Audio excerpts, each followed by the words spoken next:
Hello everybody, Luke Schulty, field agronomist for Beck's Hybrids. By now, many are well aware of the two primary benefits to making a fall herbicide application. And that's to allow our soils to dry out and warm up much quicker because we don't have to contend with those fall germinated winter annuals that create that dense shade and canopy that just won't allow our soils to be plantable as early. And that's really important if you think about the advantages of early planting, particularly with soybeans.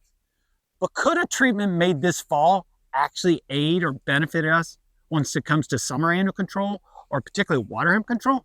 2025 marked one of the more difficult years to control water hemp for a number of different reasons. And one of those is the fact that it's just a very late to emerge summer annual. As you can see by in front of you, much later to emerge in regards to those summer annuals in comparison to say like lamb's quarter, velvet leaf, and even giant ragweed. And that's what makes our residual herbicides applied in say April and early May so difficult to control water hemp season long. But how could a treatment made this fall, with or without a residual, actually aid or benefit us to water hemp emergence, which doesn't take place till mid, late May and into the summer months?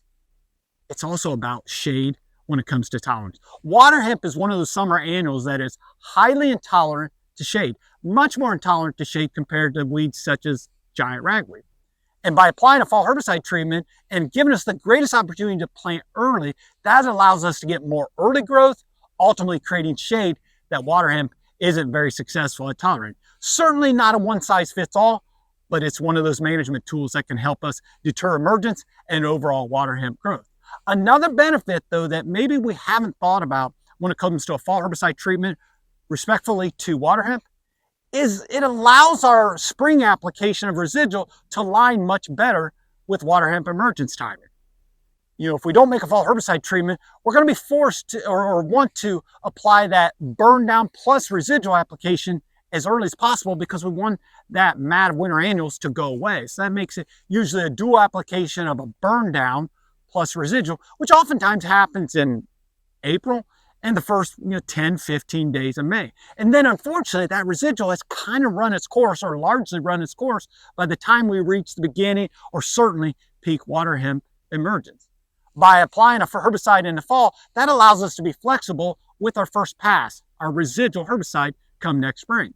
Because if we start clean, that doesn't force us to get that burn down made early and we can be flexible with that residual herbicide to better align. So we can apply it, say a residual just ahead of planting, just after planting, even in early post to extend that window of protection that aligns much better with when water hemp emergence it's at its peak. Now that being said, the near-term forecast is pretty cool. When is the weather conducive to spraying? Well, we need to be mindful of frost. Certainly in the mornings where it frosts, we need to allow that frost to not only burn off, but also then delay that application starts for another 2 hours or just several hours, just to allow those weeds to kind of wake up and be active to take in that herbicide. And then we also need to be mindful of daytime temperatures. Ideally, we want 50 degrees and above.